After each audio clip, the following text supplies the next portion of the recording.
Hi, this is Max Berkley. This is Compassionate Las Vegas, the podcast.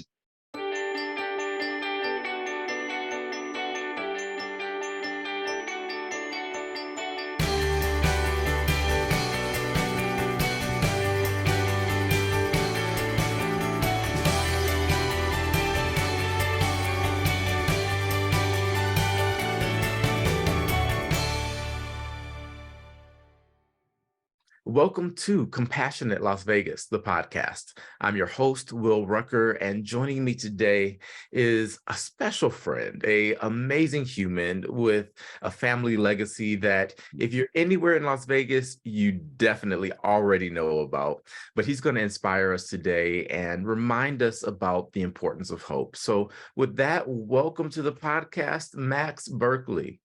Thank you very much, Will. I appreciate the introduction.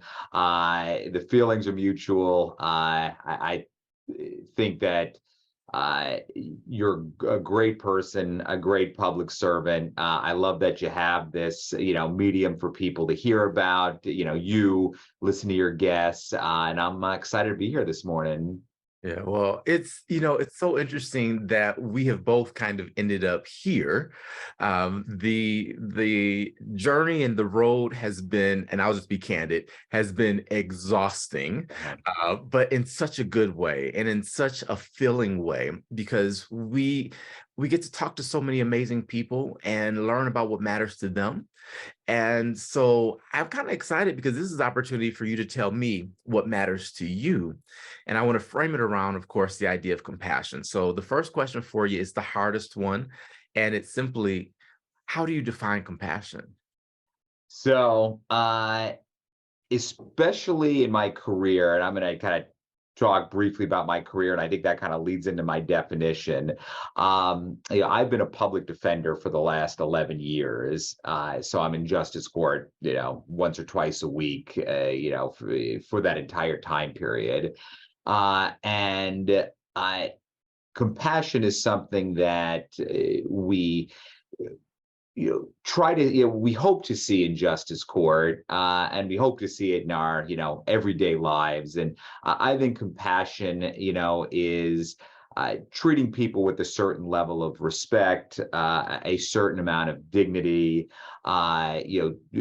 putting ourselves in a position, that they might be in, and ask ourselves, how would we want to be treated if we were going through something similar? So I think there's respect, there's dignity, there's empathy. I think all those things are rolled into compassion, and that's one of the reasons I decided to run for office. Is that in justice court, there's some judges that are great at it. Some judges legitimately are compassionate toward everyone. They're respectful toward defendants, toward victims, toward, all the attorneys that go in front of him or her. And then there's some others that are not real compassionate. So certainly in my 11 years as a public defender, I've always, tried to put an emphasis on representing someone to the best of my ability, always being available and trying to relate to them and what they're going through, because it's not easy to go through the criminal justice system. Yeah, and I appreciate you emphasizing that dignity and respect. A lot of times it can be kind of hard for us to think about compassion in the sense of justice. They almost seem sometimes to be opposing forces. Do you believe that to be so? So, no, and I would explain it this way. You can be compassionate, especially as a judge. You can be compassionate to someone, but recognize that the person, if it's a defendant, for example, may deserve to be punished. They may not qualify for what's called an OR, release, release on their own recognizance. You can be compassionate and be understanding and make sure that their voice is heard and make sure their attorney gets to make an argument on their behalf, but in the end decide to rule against them because, quite frankly, they are a danger to the community. And you also, I think, on the flip side, if it is a case that involves a victim, you can be compassionate toward the district attorney's office and rule for the defense side. So I think in general, look, you're making tough decisions as a judge. But I think ultimately, where, the law dictates a judge to go and ultimately make a decision, you could still be compassionate to both sides, even the side that you rule against. Yeah.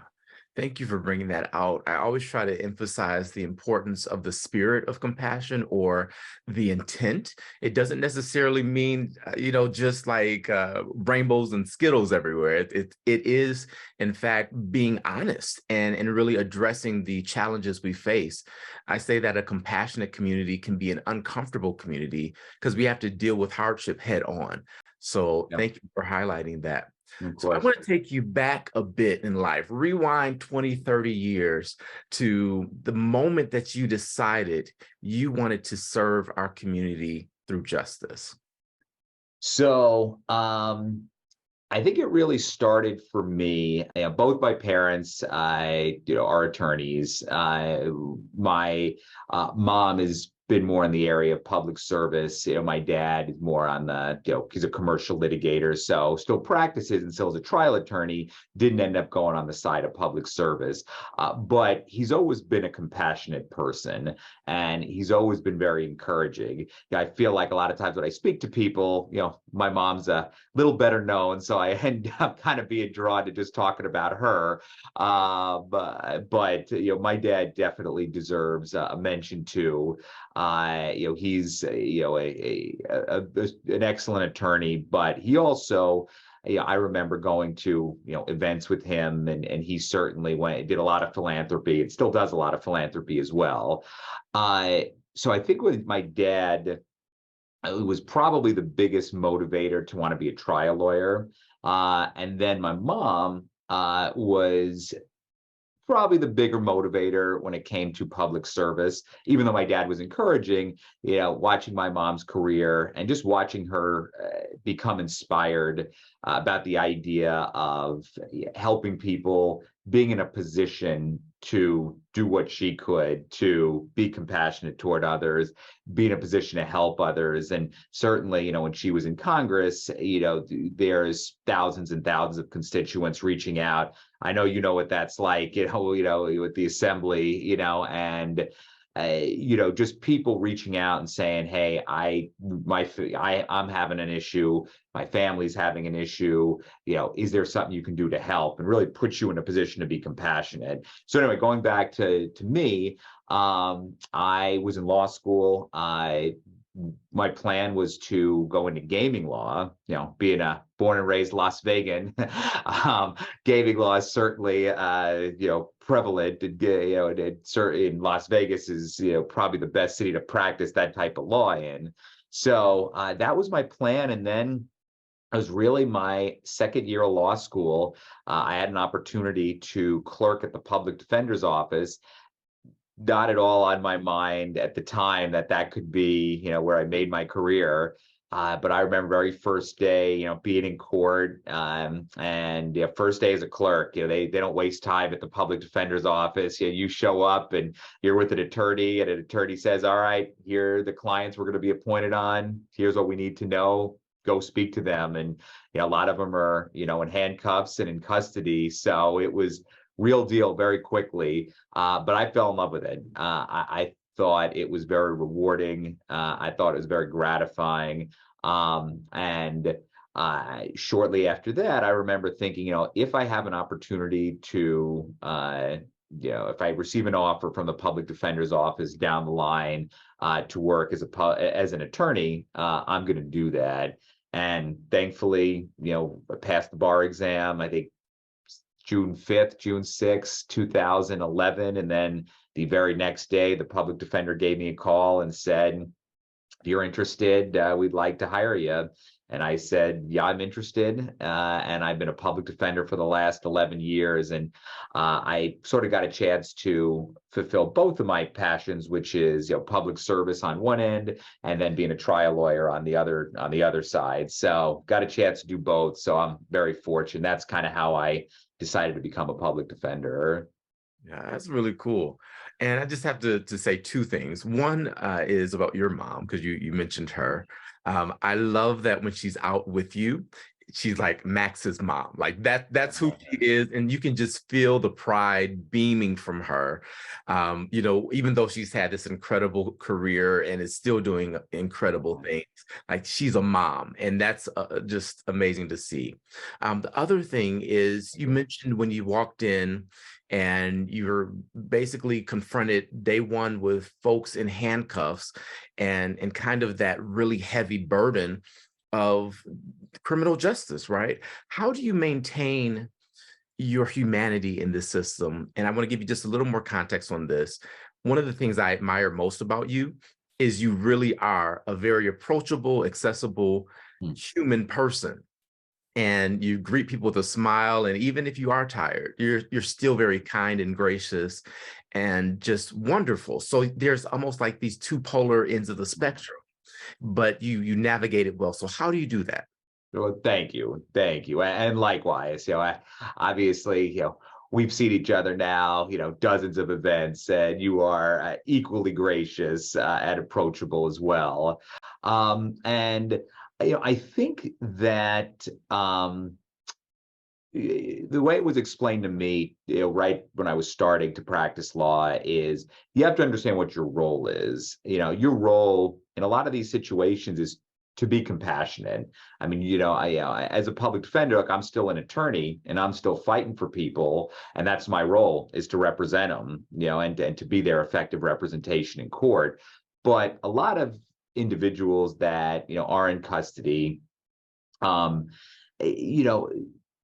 there is a need to be compassionate, a need to be understanding. A lot of people, are just, they want to tell you about what happened, and they want to tell you about, a little bit about their life and about, how they, their background with the criminal justice system. And sometimes they just need an attorney to listen. Sometimes they just need an attorney to be understanding.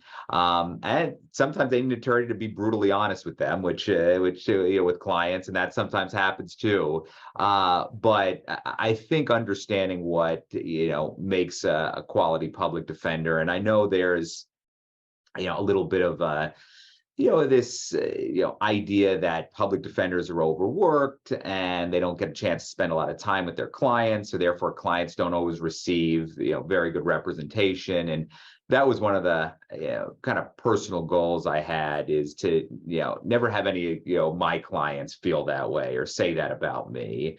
And I must say, in the office, I work with a lot of quality people who are constantly on the phone, calling clients, going to court, talking to clients, discussing their case, just doing everything they can to represent them, to a high ability, to the best of their ability. And I think that's really, the role of a public defender. So I think it's, sure, there's going to be tough moments. Sure, there's going to be moments when you don't agree with the judge's decision, or you're trying to work something out with the district attorney, and it's just like anytime you're trying to reach a settlement, sometimes it's just not not happening. We call it a plea negotiation, and sometimes it's not happening. There's frustration, and sometimes there are clients who are going to be difficult, and no matter how much effort you put in, they're not always going to be appreciative. But that's kind of what you understand and you sign up for. And ultimately,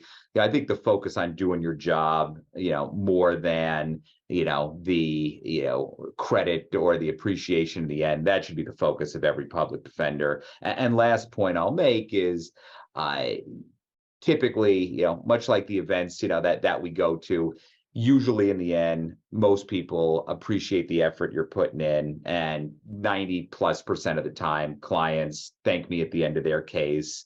They appreciate that they had an attorney. And this is not just for me. This is, I think, almost all defense attorneys, at least the quality defense attorneys that are working hard.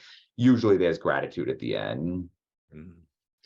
Yeah, I can absolutely see both sides on that. And I love that you highlight kind of that reputation of the overworked public defender. And I don't think you aren't overworked, because I do think you are, and you make the extra effort to connect. What is it that you wish people really knew about your role as a public defender. If you could just like plaster it on a billboard and say, remember this one thing, and this is why it may appear like we don't care, or it may appear like we're not doing our job, what would that be? That's a great question. I think the best answer I can come up with is just that, eh, I guess I would say to the community in general, because there's some people out there that really admire, what public defenders do and thank them for their effort and recognize, the importance of having, quality defense attorneys. And then there's some in the community that don't and think to themselves, how could you ever represent someone accused of fill in the blank, so whatever the crime happens to be. I would just say to those people, if you believe in the Constitution and you believe in a fair criminal justice system, then every person accused of a crime deserves effective representation. Because if you are going to take away someone's liberty and someone's freedom, potentially, that person deserves every opportunity to have a defense attorney speak on their behalf and do it well. And just put yourself in that situation. What if you were accused of a crime, maybe that you didn't do, or maybe, that you did, but there may be extenuating circumstances. You want someone speaking for you, and you want someone who's good at it and who's going to work hard for you. So I would just say that to the community, to the, percentage of people who, and most of them, I don't think this is most people, but I know there's a few out there who, they hear public defenders or just defense attorneys, they think, sleazy, they think, they think, oh man, just, depraved of any, decency by representing, someone accused of, a certain, whatever the crime is. And I think that's the explanation that I just said, which is that, again, not everyone is guilty that's charged, and even the people that are guilty, there's extenuating circumstances frequently, and that person deserves effective representation. And again, if you believe in the rule of law, then the Constitution insists on it, and that is the law. Yeah. And that what I just heard in that answer is truly compassion. It's remembering that these are human beings. What if this was you in that predicament? What if it was your family member, your best friend? Wouldn't you want them to have every opportunity to receive true justice, which may be the Declaration of Innocence? Wouldn't you want that for them? Absolutely. And we know a lot of examples. Not only did I mention that, not every person is guilty, but in addition to that, there's a lot of people that are serving crazy long sentences for, marijuana cases. Now, there's a lot of people that are in prison for, nonviolent offenses without, any criminal background at all. So a lot, I think that there is definitely, a moral side to what we do as well, in the fight for, not only, fair trials, but on the other hand, fair punishments, and a lot of times when people say protecting the community, yeah, absolutely. Sometimes that means putting someone in custody because they are a threat to the community. That's true. I do think that there's an element of protecting the community, by, being tough on, either a criminal or someone accused of a crime. But there's also, protecting the community can also mean getting someone into inpatient treatment, getting someone into drug rehab, getting someone into mental health court. Because down the line, if that person receives the treatment they need and is able to turn their life around, that's a whole lot safer to the community than somebody who serves a short prison sentence and gets back out and never gets treatment. Mm. Yeah, I'm working with Restorative Nevada right now for a movement around restorative justice. We've started in the schools. There's still a ton of work to do to actually get it right there, but at least the door's open. And what it really seeks to do is give individuals an opportunity to be restored, to be made whole, to be able to be productive, contributing members of our community. And I think that's just as important for us to remember in these scenarios is our goal isn't just to lock people up, throw them in cages and leave them there. Our goal really is to have a truly whole community. Absolutely. Absolutely. And also it's, it's important for people to understand that that's great work you're doing, and that is absolutely protecting the community as well by restorative justice, because that same person you're talking about, if the person is able to beat a drug addiction, if the person is able to find work, if the person can find a stable place to stay, turn their life around, that person no longer is a threat to the community. If groups like you're talking about, if movements like you're talking about didn't exist, chances are that person goes right back to whatever got them into trouble in the first place. And there's a lot of there's hope for prisoners. There's Salvation Army. There's West Care. There's mental health court. So there's a lot of groups out there, and it's important for the community to know. Hundreds and hundreds of people, even thousands of people, are going through it, and we're always trying to improve, and we're always trying to, create restorative justice for more and more people. But there already are groups out there that are working hard to do that. Yeah, and you remind me, because many of those groups I also work with, but growing up, admittedly, I was very sheltered, very, very sheltered. And I grew up, in a very safe neighborhood where police were our friends, and it just, a very different environment than what a lot of others have. So I had honestly a poor view of people who were justice involved. And so my thought was, oh my gosh, they've been arrested. Let me, like I'm an old lady, clutch my purse and get afraid. But then I started working with these individuals, and I'm like, these are some of the most respectful people I've ever met, some of the most brilliant people I've ever met, some of the most compassionate people. Some made some horrendous mistakes. And the hardest for them to be forgiven is for them to forgive themselves for what they did. And I just never, until I was involved personally with these one-on-one relationships, I never even considered that aspect. So I just wanted to highlight that and say, yes, there are so many great groups out there doing great work, because these are people. Yeah, absolutely. Absolutely. I think that's the most important thing. And I know there's some who, have done, really egregious things, who, may deserve to be punished. But again, they're still people. They still have, many of them have children.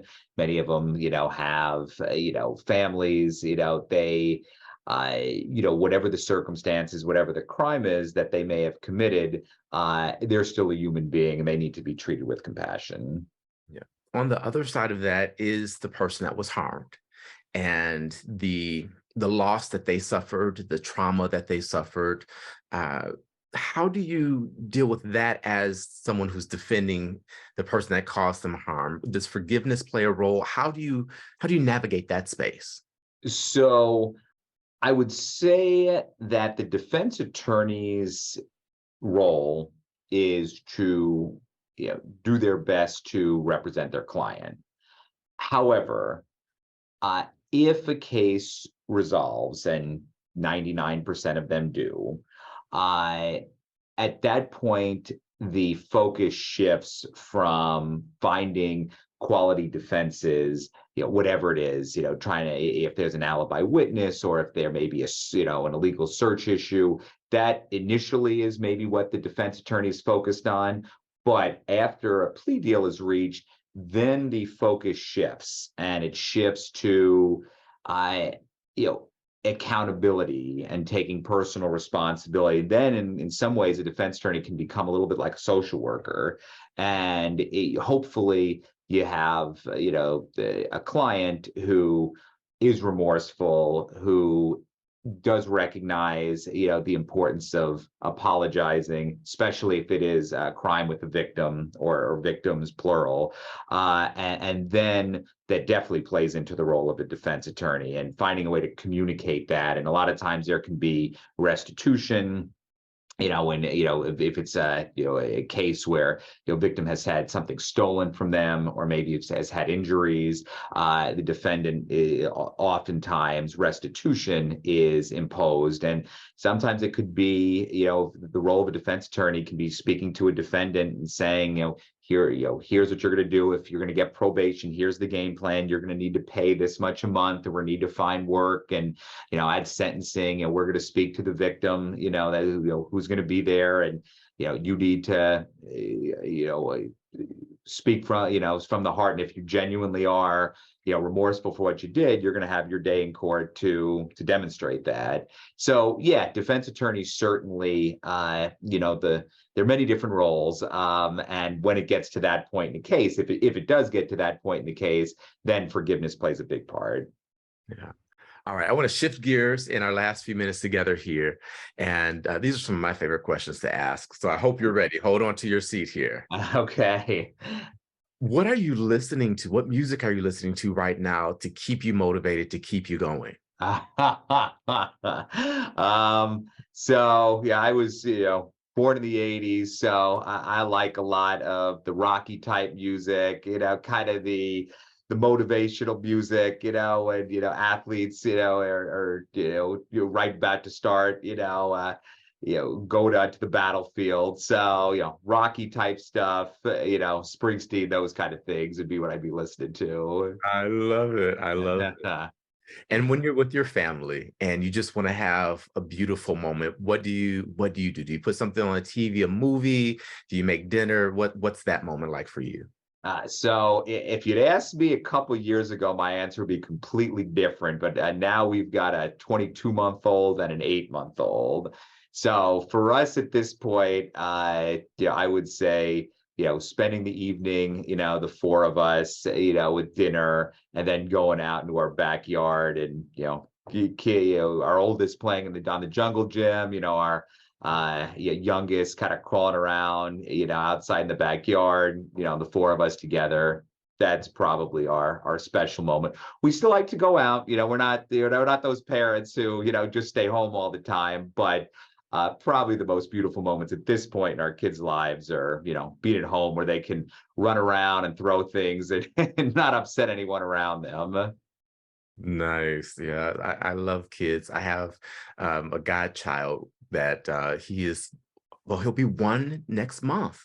Okay. Oh, Happy birthday. yeah. Wow. Okay. Sorry. Back to you. No, that's okay. Actually, my oldest is turning 2 next month. So yeah, we're around kids a lot. It's that's cool. When in October? So next month. So we're in October now. Oh yeah. November. It's been a long campaign. Sorry to clarify. Yeah, my son turns October 30th. So well, that's on the cusp there. It's close enough. You're like, got it. So okay. Paperback, hardcover, or electronic book? Hardcover. Me too. I'm old school. Got it. Last set of questions, and this is whatever comes to mind first. Don't overthink it. Just finish my sentence. The best things in life are? Spending time with family and people that are important to you. Community is? I would say immunity is important, especially when it comes to I think there's a concern that people are going to be judging you, people are going to have opinions about you. Immunity is important to remember and ignore the criticisms. Nice. I let you go with that one because I was curious, like attorney brain right there. Yeah. The question is community is. Oh, community. I think you said immunity. That's how I was like, that's a tough one. Community is vital, and it's also important to get involved in the community too. Everyone chooses to get involved differently, but you can make your life better. You can make the people around you can make the lives of the people around you better if you get involved in the community. With hope comes unlimited possibilities. I love it. Yeah. Max, thank you so much for joining the podcast. Is there anything you want to leave with our audience, last words that you want to share with them? Just want to thank everyone for listening. Thank everyone for being with us. Will, I want to thank you for the opportunity to come on this podcast. And I really enjoy, I've always enjoyed speaking with you, but I also enjoy, your positivity, because, a lot of times, when someone brings, me on, or brings anybody on that's running for office, the focus immediately becomes negative. It becomes, questions that might bash the other side. This was exclusively positive, exclusively about me, and that's, I think, what every interview with someone running for office should be like. I so appreciate that. And to our audience, thank you for tuning in. This is season 4 of Compassionate Las Vegas, the podcast. And as I always remind you, you are not just a drop in the ocean. You are the entire ocean in a drop, and what you do matters. So live compassionately. See you on the next episode.